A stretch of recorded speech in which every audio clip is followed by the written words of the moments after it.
Hello there guys! When it comes to big budget AAA titles, a lot of content gets left behind on the cutting room floor, and that's something you grew accustomed to over the years. However, with time and with the help of modders and passionate gamers, some of that cut content becomes revealed to us, normal people, and the GTA franchise is no different. Today I'm going to talk about the best and most interesting elements I believe were cut from the GTA games. Enjoy! If we take a quick look at the GTA Wiki or lengthy YouTube videos on that subject, we'll learn about various changes to GTA games before release.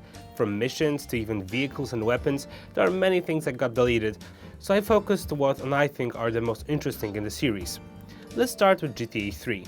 Before the game saw the light of day, it was supposed to be more comic book-like in the graphics department, and the game itself had a much more different interface. It's obvious that such things change with time, and so do character designs and even their names. Starting with the Leone family, which had a different name at first, we have characters like 8-Ball, who was first called Mulan, and even the deadly Asuka, who was once called Kemuri, which in Japanese literally means smoke. So is Big Smoke her long-lost brother? No one will ever know. Deleted and changed characters are quite important to us in this video, as story NPCs are those who give us missions. In GTA 3, characters like Kurtley or Darkle got cut from the final version. We don't know much about Kurtley, but Darkle was supposed to be an anarchistic homeless guy who was supposed to task us with some crazy missions. 5 missions to be exact. Some people claim that Darkle's content was cut because of the 9/11 attacks, and the subject matter of those missions was just too much for even Rockstar to handle. However, the studio claims that the tragic events in New York had nothing to do with Darkle, and his missions just didn't fit the game. One of his missions involved driving around in an ice cream truck to attract pedestrians, later to blow them up. I saved the best for last. A few years back, modders discovered multiplayer with modes like Deathmatch or Capture the Flag hidden within GTA 3.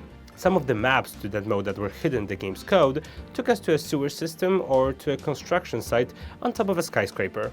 The series history would have turned out quite differently if GTA 3 was the first game to introduce franchise to online elements. Nearly a year after the release of GTA 3, fans got to experience Vice City, which initially was supposed to be a mere mission pack, an add-on to GTA 3, but somehow it became its own entry in the franchise. And here, in comparison to GTA 3, not much was cut, but still, the small changes would have made that game that much better. Just like in GTA 3, some characters change. For starters, our favorite junkie lawyer, Ken Rosenberg, was initially much older, and Lance Vance, as concept art suggests, was at first more like Eddie Murphy. And the rumor has it that the comedian was supposed to voice the character at some point. The protagonist himself also changed a bit. Tommy, who's based on the actor Ray Liotta, whom you probably remember from the Goodfellas, at some point was supposed to be more like Al Pacino's character from the Scarface movie. All in all, the game has a lot of Easter eggs and hidden ideas from Brian De Palma's hit movie, so it's cool, I guess. The most tireless fans also came across the deleted escort mission for Avery Carrington or a small mission from Steve Scott, where we help him in the production of one of his ambitious movies. Hidden phone calls also reveal much more dialogues with Mercedes and a mission from a mysterious Mr. Moffat, who never appeared in the game. Apart from that, at some point Vice City would allow us to bet on horse races, but that too was cut. Going further, we have GTA San Andreas, and it seems as if nothing was cut from this big game rich with missions and activities. Well, contrary to that, actually, that game was cut the most. While in Vice City we learned about cut missions from hidden dialogues, in San Andreas, entire missions are hidden in the game's code, and thanks to a mod, you can now try them out. The first one is Tunked Up, which was supposed to be the final mission for Zero, in which we fought enemy RC cars. We also have deleted missions like Impounded, where we are stealing back our own car, or Roadside Assistance, where we drove a tow truck to remove a car from train tracks. Apart from the cut missions, the cuts story-wise are quite minimal, with small changes to characters, outfits and designs. Some missions also vary from the beta version. For example, Fish in a Barrel, which was in the game as just a cutscene, originally was supposed to be an escort mission. Additionally, San Andreas was also supposed to feature drug-dealing side missions, but those didn't fit the game that well and later debuted in GTA Chinatown Wars. What caught my attention was what happened to the infamous Turf War element. You probably remember that element where we fought for or defended smaller areas in the later part of the game, right? Well, at some point the Turf War was supposed to involve the entire state of San Andreas, not only Los Santos, and there were supposed to be more gangs, like for example the Vietnamese, the Italian mob, or the Triads. Apart from missions, a few gameplay mechanics and locales were also cut.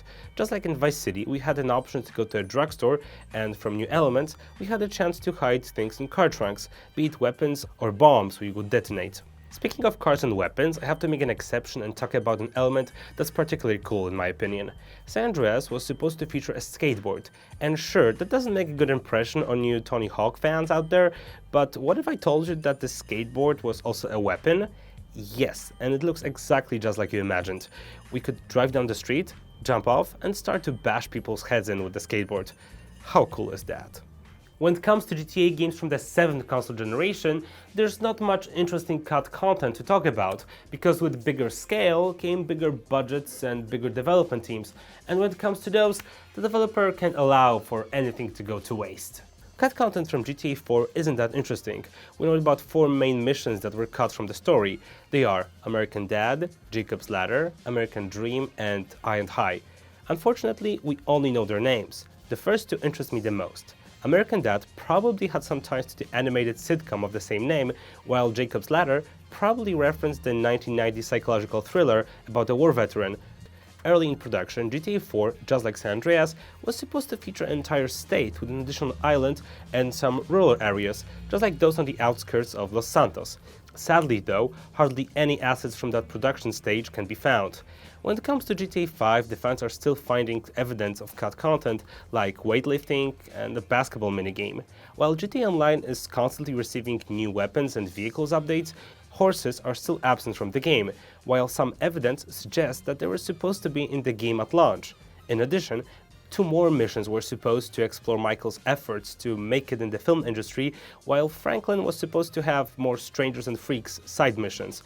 The biggest loss, however, for us gamers that is, comes in the form of an additional heist mission called the Sharmuda Job. In that mission, Michael and Trevor were breaking into a certain someone's mansion to kidnap that person's wife, steal their safe, and a treasured horse. What tops all of that is the fact that one of the optional approaches featured our protagonist dressing up as clowns.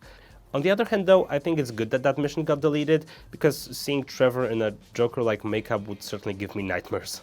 Instead of agonizing over the fact that some interesting missions, characters, or even gameplay elements got cut from our favorite games, we should accept it. We should accept the fact that sometimes, despite the developer's best intentions, some things just have to go. Thanks for watching guys, and stay tuned for more videos at GamePressure.com.